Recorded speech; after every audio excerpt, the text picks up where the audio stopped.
Yes, the stars have Did aligned. you trick me? Are we doing the motion No, no, no, picture? no, no. The motion Come pictures, all the on. motion pictures. Oh, all the Yeah, motion pictures, because yes, I was under the impression we were doing something different. yeah. We're doing Wrath of Khan. It's amazing because the stars have aligned to bring us all together in the hope and light that is Star Yes. Trek.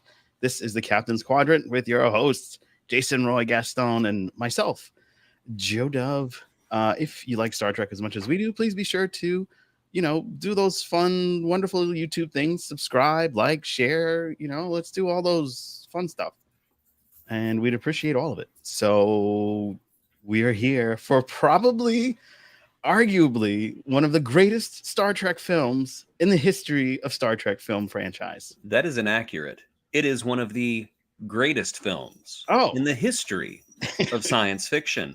oh. And if you disagree, well, As he casually drinks. you are incorrect. You are incorrect. Well, let's hop into the synopsis. Star Trek: The Wrath of Khan.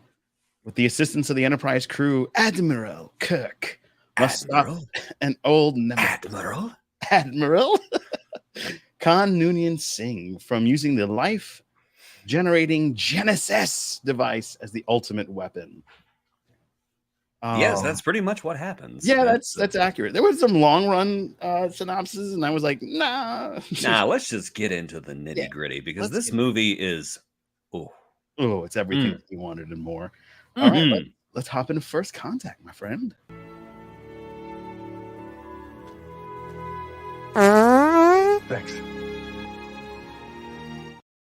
Thanks. Gross. Well, dare break wind in front of me. All right, give us your First Contact, Jason. Okay, so Star Trek II: The Wrath of Khan was the piece of media that introduced me, a impressionable 10-year-old boy, to Star Trek in the first place. I watched it, I loved it, and I have been hooked ever since. This movie has a permanent place in my heart. I actually don't think it is the best Star Trek movie. Oh, I think it is an incredible movie, though. I think it is just high entertainment. It is big, bombastic, wonderful special effects sequences, great acting from Shatner and the incredible Ricardo Montalban. I think for an ensemble piece, it works very well because we have some underserved characters who actually get to do quite a bit of very heavy lifting in this one. I think that this is probably the most Walter Koenig has ever been given to do in a movie, and he's very good in it. I love this movie. It's superb. Yeah, don't disparage it. It's amazing. It is amazing, and I wholeheartedly concur with you. I think this was one of the, if not the best. There is always a give and take, a tug of war in the fandom, especially in the household that is Dove. And we always go back and forth between 6 and this movie because these are just head and shoulders above the rest. But what I really enjoyed, and I watched it today again, and I've watched it a million times, and it's not like the first time I've seen it. It stands up so well. It did not break through time as I thought it would. I thought for sure it's like, oh, this is probably going to be hard to watch because you got, the saltaceous salamander sitting in the sand. But the special Muppets gone wrong. Yeah, but that even looked really good and held up. I was like, who did this? This is amazing. I think that what you said about it not being tied to 1982 when it came out, I think you're right. It's very evergreen.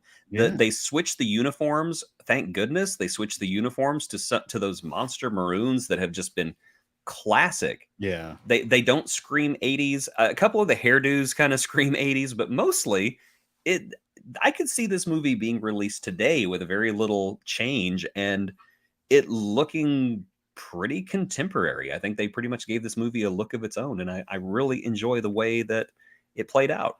Yeah. And one of the other things that I loved the first time watching this as a kid was the opening sequence, because for a quick second, since I was young and impressionable, I thought the entire bridge crew died. And I'm like, who's this cat that killed everybody? Who is this lady? She killed everybody.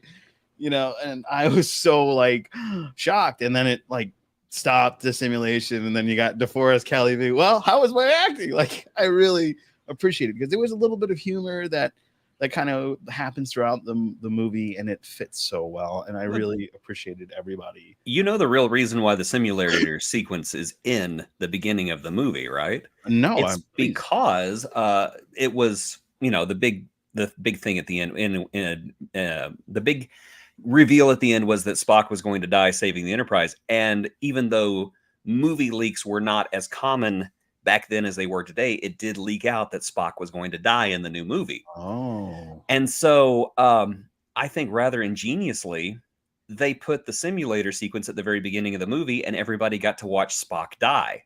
Oh. And after that, everybody just kind of released their sphincters and was like, okay, we can relax and we can enjoy this movie. Yeah. And, you know, Nick Meyer at the end was like, ha, ha, ha, ha. And, you know, pretty much ripped all of our hearts out and stomped on it, logically. Yeah.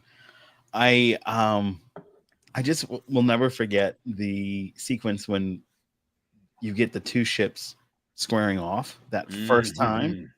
And I really, really loved this shot. It's one of my favorites to this day, even amongst the two shot that you get between the Vengeance and the Enterprise from Star Trek Beyond, the Kelvin timeline. Yes. Which I thought was a great kind of like comparison to the two shots, but they did it sideways to like kind of throw it off a little bit because it was a remake, but they're trying to tell us that it wasn't. It was a remake. We all knew it was a remake. It's like, oh yes, this is totally not Khan. It's Khan. We're sorry. All respect to Bing Bong Cumberbund. He's no Ricardo Montalban. No, not at all. I admire him a lot, and I think he's a fantastic actor, but no, he is not. No, I love Bandersnatch Creamsicle. He's great, but he just wasn't a good Khan. No. Bandersnatch Bandersnatch Creamsicle. Get it right. Creamsicle, yeah. We have to be respectful here. Yes, that's right. He would appreciate this. And if you're watching Benedict Funchsicle, yeah, you're the best. Yes. Yes, Beauregard Cumberbund. We love you here. Yeah. I really like that sequence as well when the Enterprise and the Reliant are going across each other, because I think that it really nails home what this movie was looking for. And it was something very naval, like a pirate movie. Two ships going against each other. And, you know, whenever they cross like that, that's what ships do whenever they're at war. Right.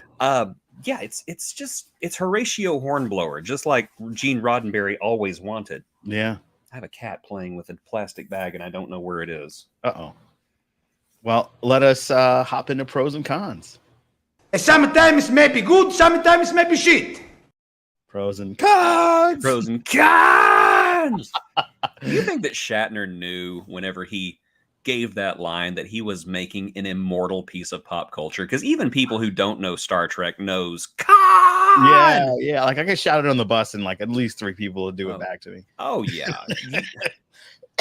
I imagine there was probably this time in 82, 83, and 84 whenever Shatner would be out in public and somebody would go, Khan!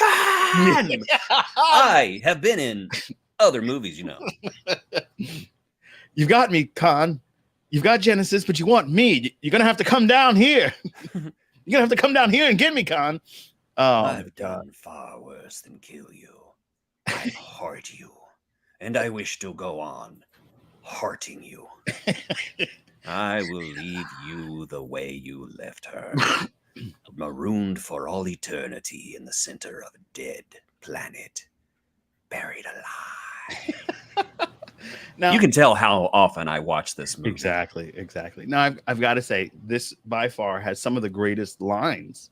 Yes, it does. Star Trek history. Like, there's no other movie in the entire franchise that you can quote that's so quotable as this one. Oh, I completely agree. It's funny because I picked up a copy of Howard the Duck.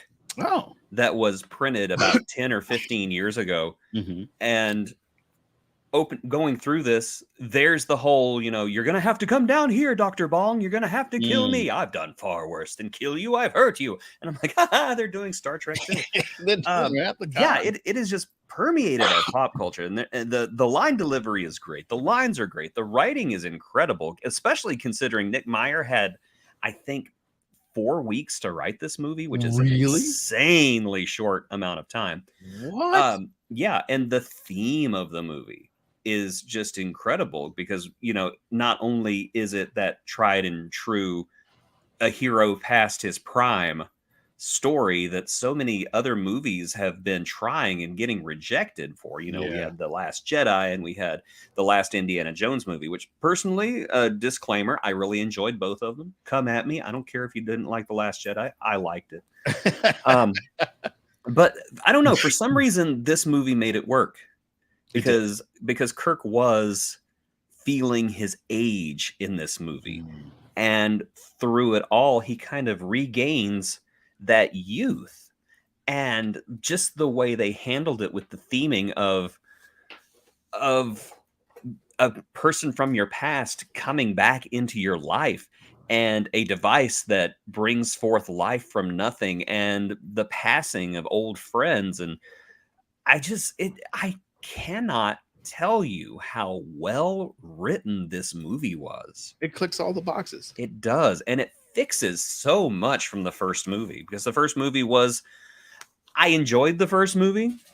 I defended the first movie in our review a couple of weeks ago, but I am going to say it was very sterile. There was not a whole lot of emotions, even whenever, one of the bridge crew gets whacked right in front of everybody. Everybody just kind of goes, that's what I mean by a risk. Yes. My girlfriend is dead. The girlfriend who I loved very much. Yeah. I'm very angry with you, Captain. Very angry. Can you not see how angry I am? Yeah, they're the emotional. Yes, Decker, I see how angry you are. And I, too, am angry. It's all in the directing. This guy's direction was just incredible. Yeah. Nick Meyer is just, he just brought so much. I wish he'd have directed more. Yeah. I really wish they'd give him more, because it just seems like every time he directed, it was perfect. Did he also do 6? He did do 6, yes. See, it's a perfect bow there. Yes. He put a bow on it. The first movie and the last movie, we're not counting the first movie. Yeah. But I liked the first movie, so count it, don't count it, I don't care. Yeah. What would be a con for you?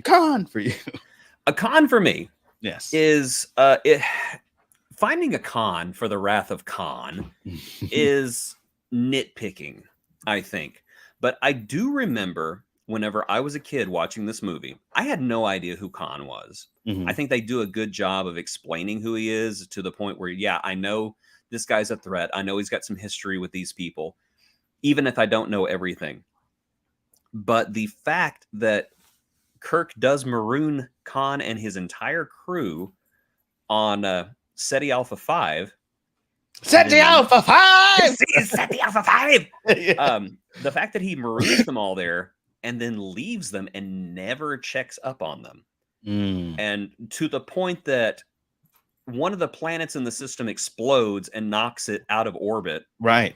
Nobody ever noticed that. Nobody ever oh, hey, planet just blew up. Maybe we should go take a look. No, it's fine. Khan's fine. It's fine. He's fine. Now, I will say, we kind of discussed this before. Going and checking up on Khan would probably only just open up the Enterprise to Khan. Yeah. Which is usually not a good thing. But I don't know. To me, it hurts Captain Kirk's character, and it makes him inhumane. Because he could have gone down there, looked out the window, going, there's a city. They're fine. Oh, wait. Was that desert there the last time we were here? Wait, this is SETI Alpha 5.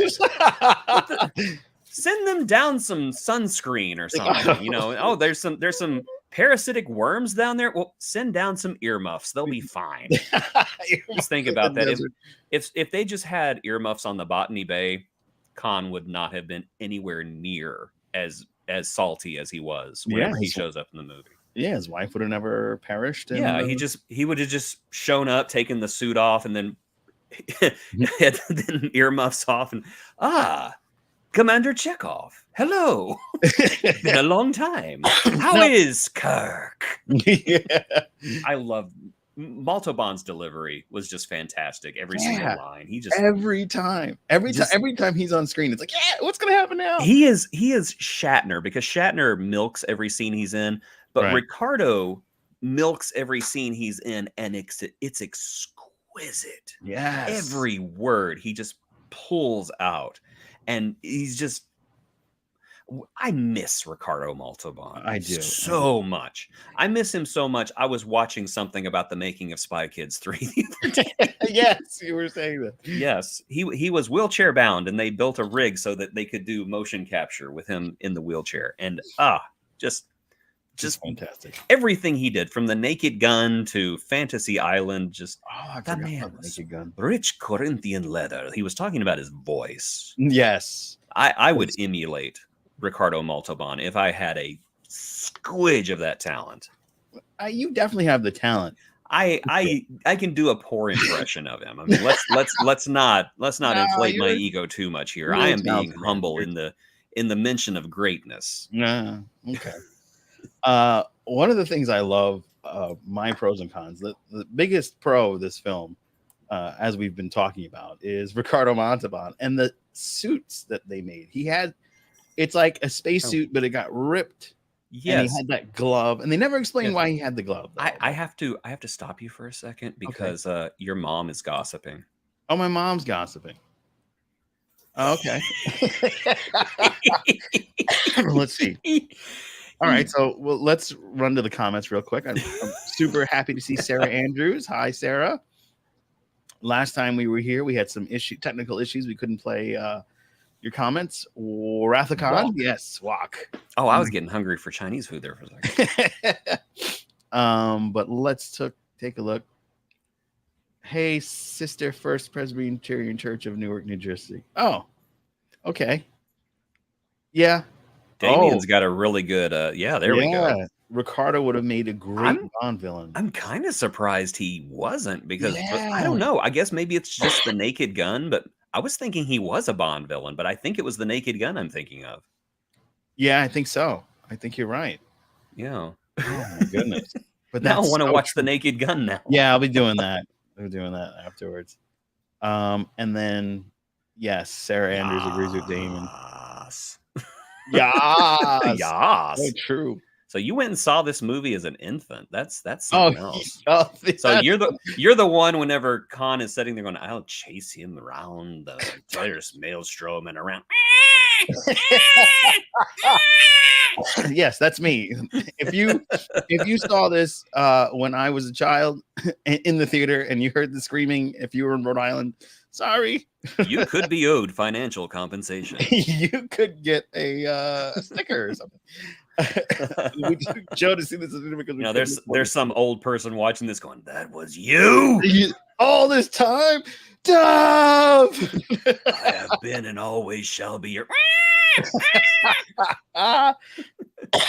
Okay, I gotta throw this comment up there. Hold on. Sure.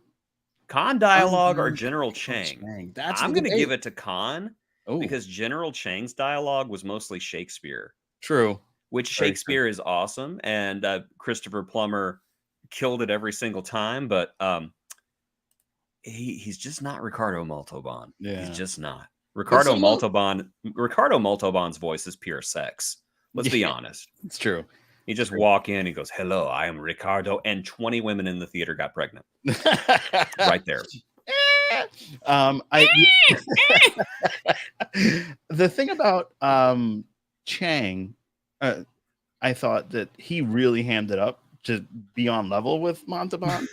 He really threw it. He's spinning around in his chair, and it was so dope when they did Picard season 3 to have his daughter spinning around in the chair. I was like, oh yeah, like father, nice. Like daughter. Yeah, this is a nice nod. Yeah, but Ricardo didn't have to ham it up. He was just naturally there.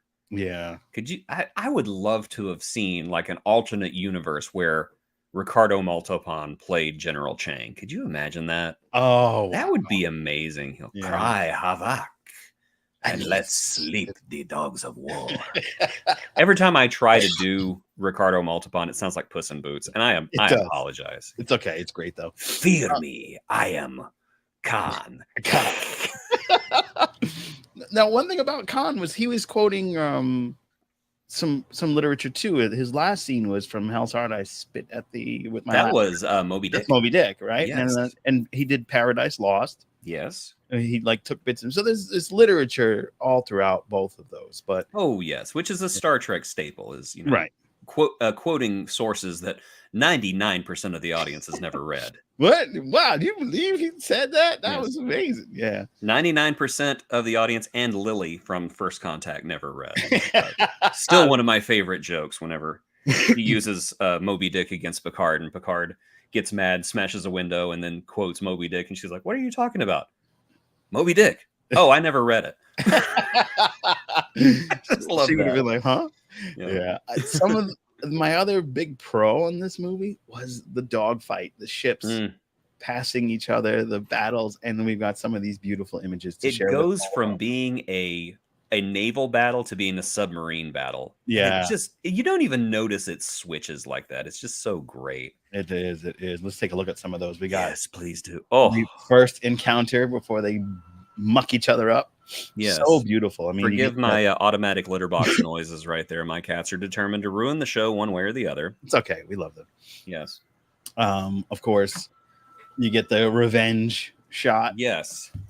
later on in the film.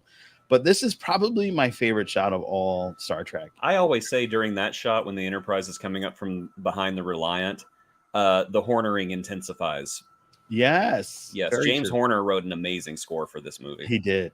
And that's Jay Asherif had mentioned that. We'll bring that up in Fire at Will. But this shot is just incredible. You get the neck of the Enterprise. This is still the refit, not the A yet. You get those really cool shots. It's the A. Come on. The only difference is one letter. Come on. Now. We all know that. We put an A on it. We should make a whole new starship for the last 5 minutes of Star Trek 4. No, we're not going to do that. Nobody's going to come see this movie. There's never going to be another sequel. Oh, no. Oh, no. Oh, no. They love it. They love the one with the whales. But it also gives you this really cool shot of the Reliant. And getting ready to blast the Enterprise with the torpedoes. And one thing that I thought was cool about the Reliant was it had multiple torpedo arrays. Yeah, the ones that are on top of the captain's. It's a cool ship. I really like it. Very cool ship. Yeah. I have the original script for. Actually, let me scoot over here and get it. I have the script. Oh wow! And I need to flip through here and find it.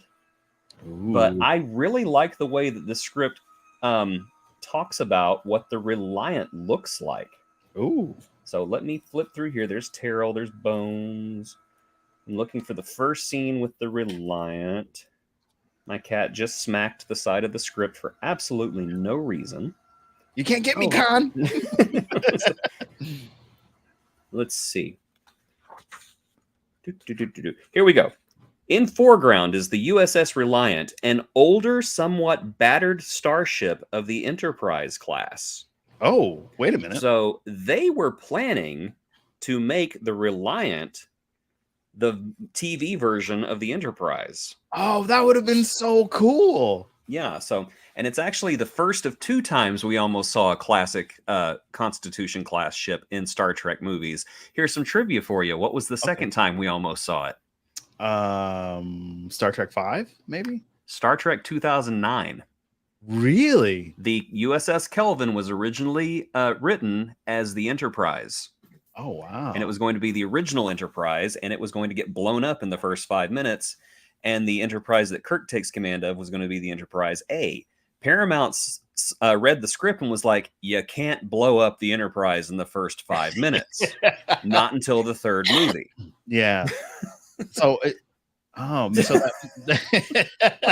the third. The beeping litter box is the wrath of Murder Bean. Yes, it is quite wrathful in here right now. Yeah.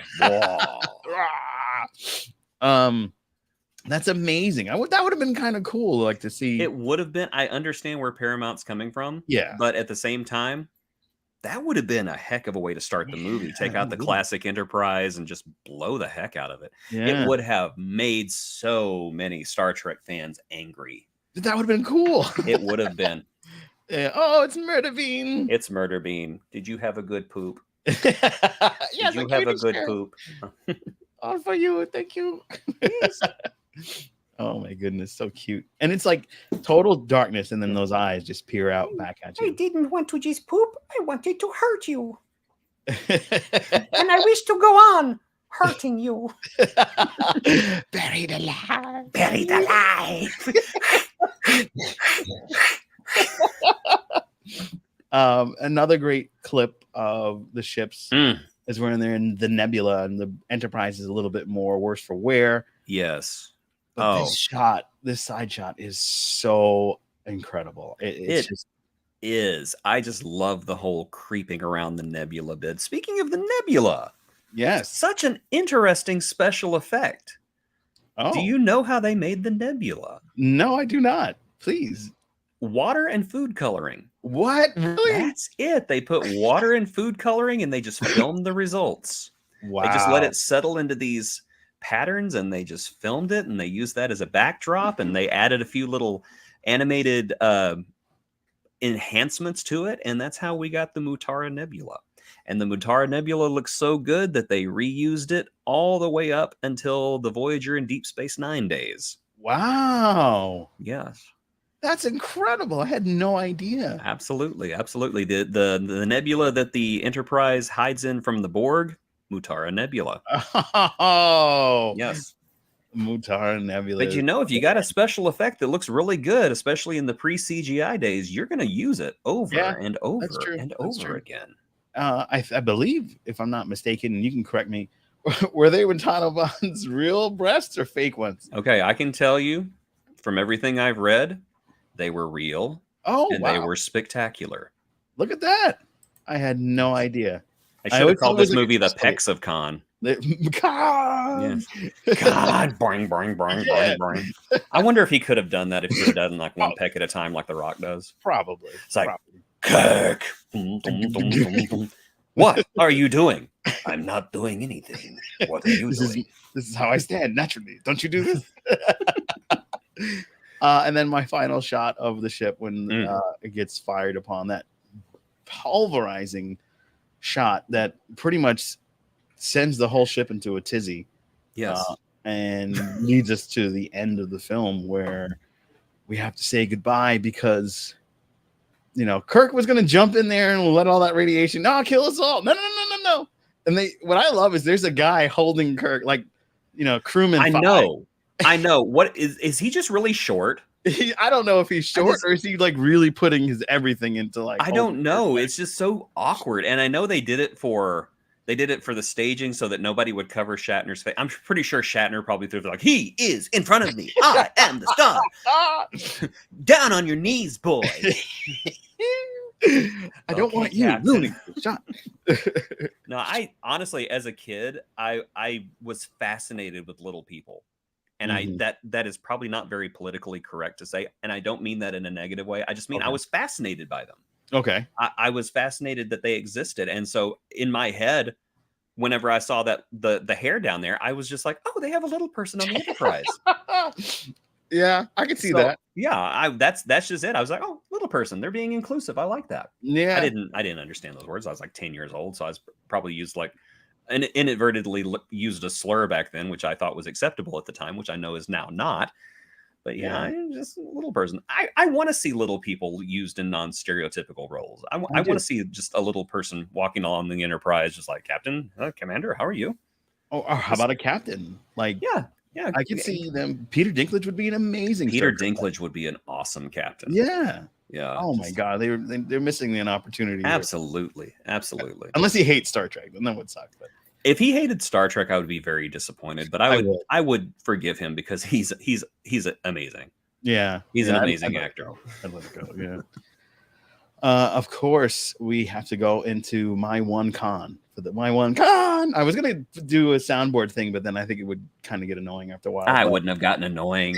Come on, if people are watching this with you and me on here cracking these stupid jokes, they would see a soundboard as a pleasant interruption. So and there's always this canon fight because in Space Seed, which is the first time we meet Khan, Chekhov's not there. Yeah. Yes. So how the hell did Khan know Chekhov? Okay. You have an answer for that? There has been an explanation for that. No way, really? Whenever the Star Trek license was with Marvel, they did a series of comics set between the motion picture and part 2. And in one of them, the bridge crew is talking about the scariest time that they ever had on the Enterprise. You know, Sulu's like, well, that one time that we had the evil spores on the Enterprise was really scary. That's a really good George Takei. Thank you. And Chekhov says, oh, yeah, that one time that Khan and his people got on board the Enterprise, I was really scared. And then there's this panel of everybody looking at him and nobody says anything. Like, what? Because you weren't there. You were not here whenever that happened. And he goes, yeah, I was. I was working down in astrometrics. You remember?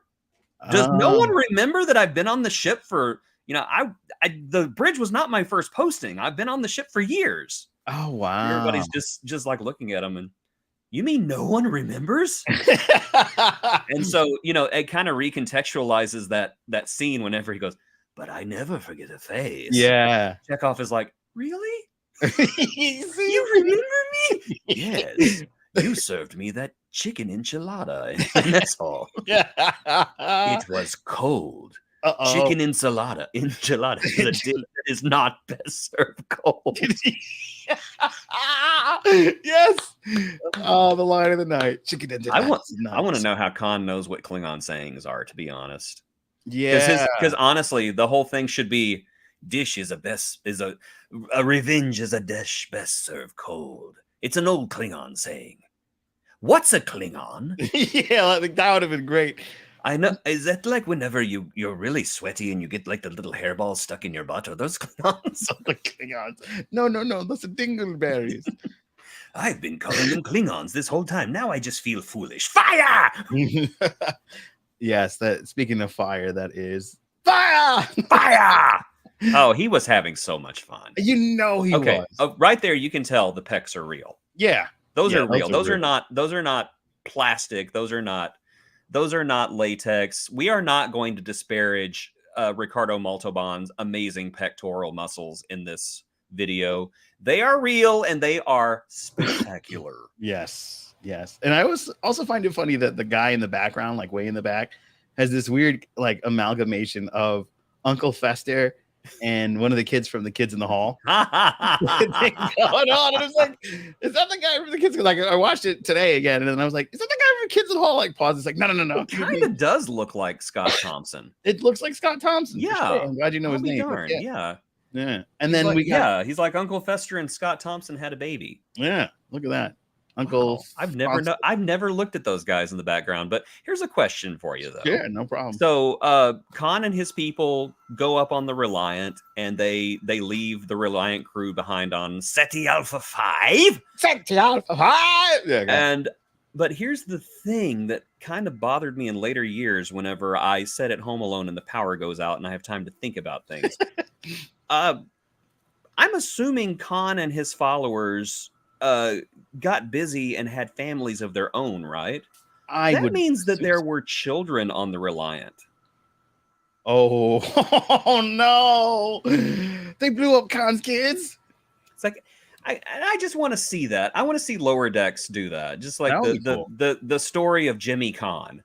Like, Daddy, are we going on the spaceship? That's right, little Jimmy. We are going to go off and we are going to get revenge. Oh, goody. Look, Daddy, it's the other spaceship. Yes, little Jimmy. Are you going to blow it up? We sure are. Nothing bad will happen to you. Yay! I'm going to live a long time. Genesis! Oh, no. Daddy, why is this thing on the transporter pad glowing? Daddy? Daddy! All right, I guess it's time to fire at Will. What do you think? Yeah, let's blow him up. Let's do it. Thought it will.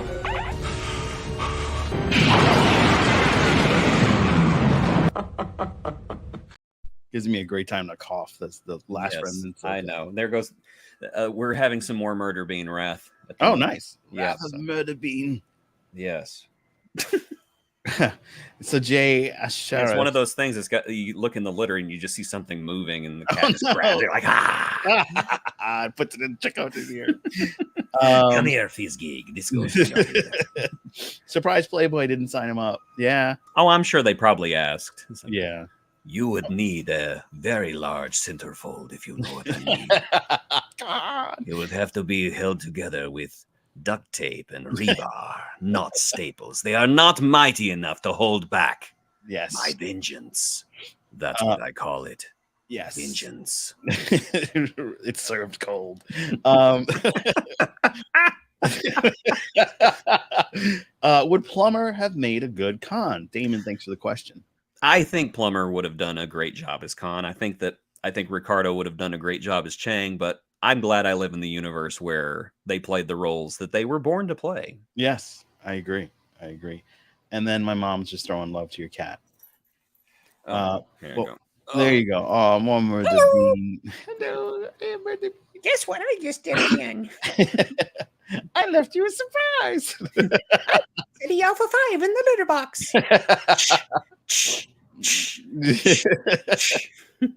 Oh man, so there were some really touching moments that I thought were really good, including the conversation between Saavik and Spock Yes.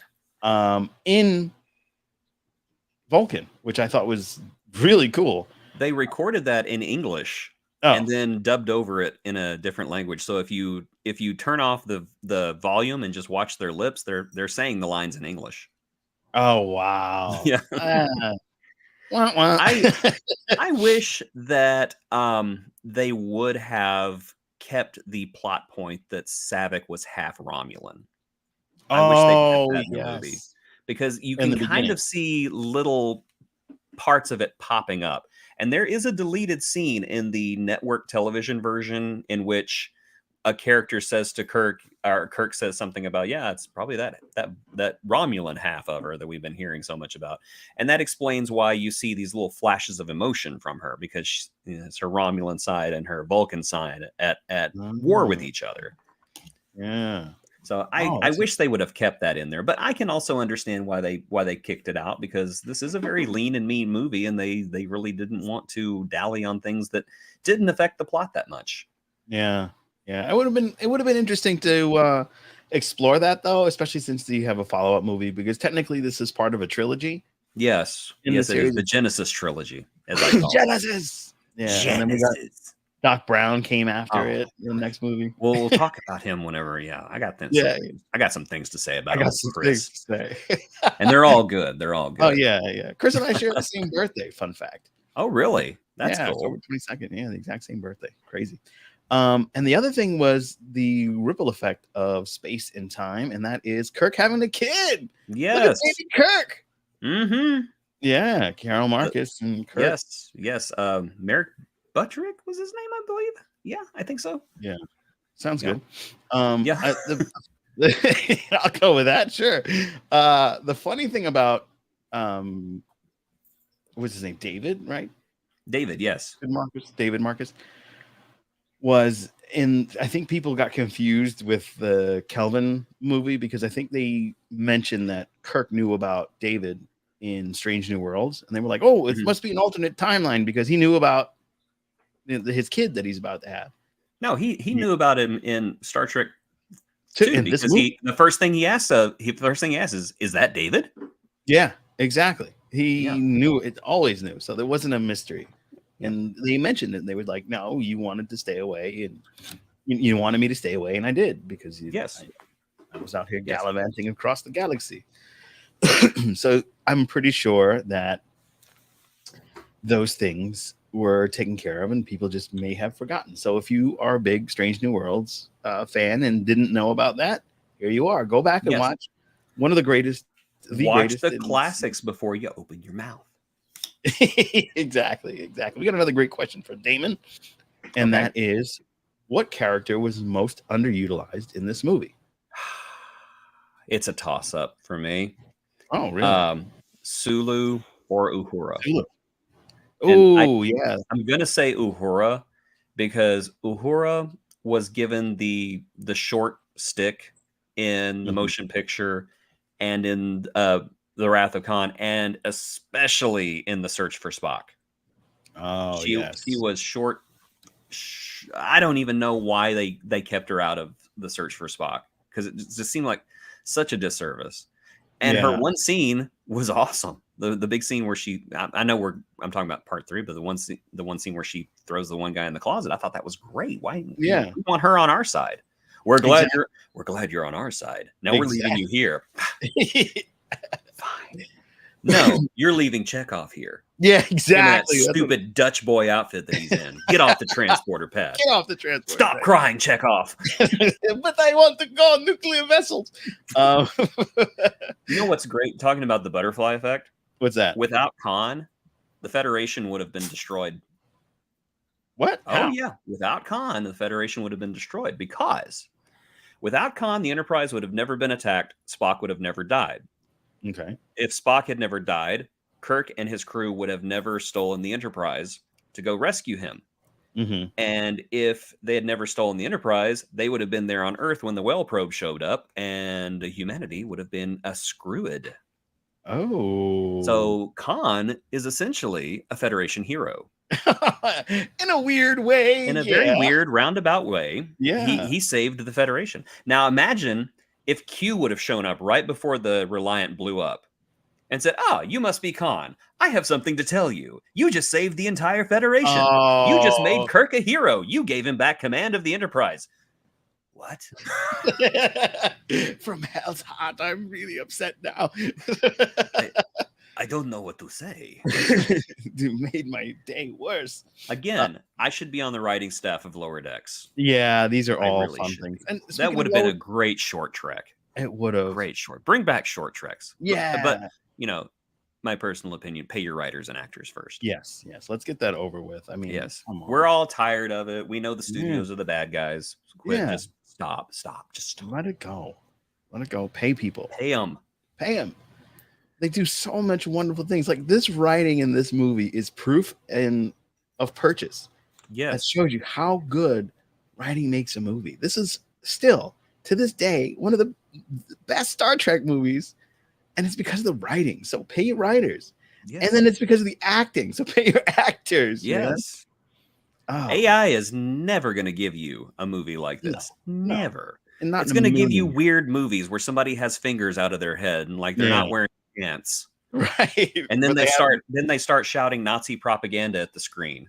Yeah, it'll be yeah, come on. We know what AI is going to do. It's going to look at the internet and go, "Oh, humanity has to die." And then blow us all over. They won't be wrong. It will not be wrong. It's going to be a rough We'll have time. Terminators coming after us going, "I will chase you around the dunes of Nebia and around perdition's flames where I give you up." And then I blow you up.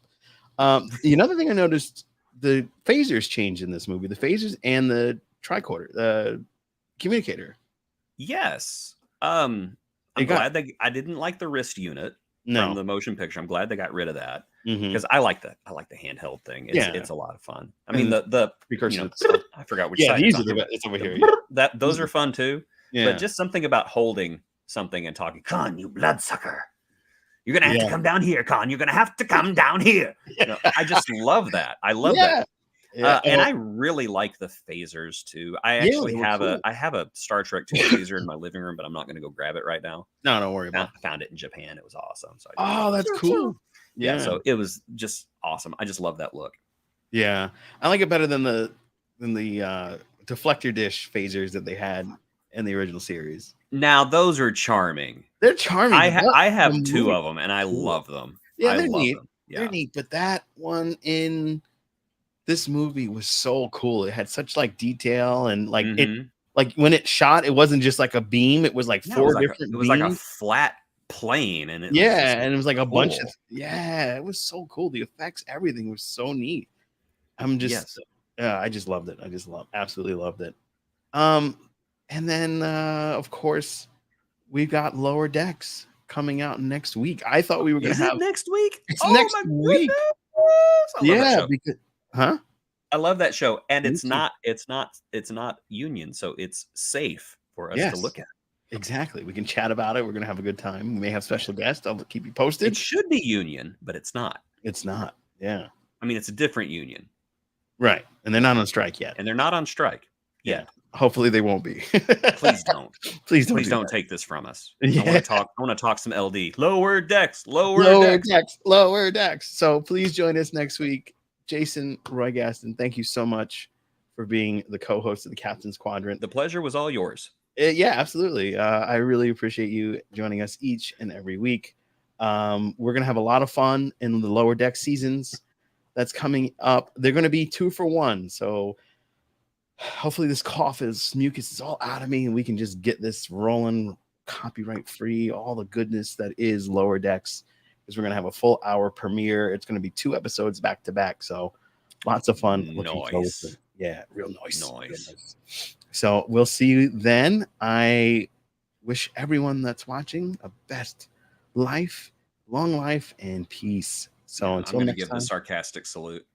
What? So until next time. Be well.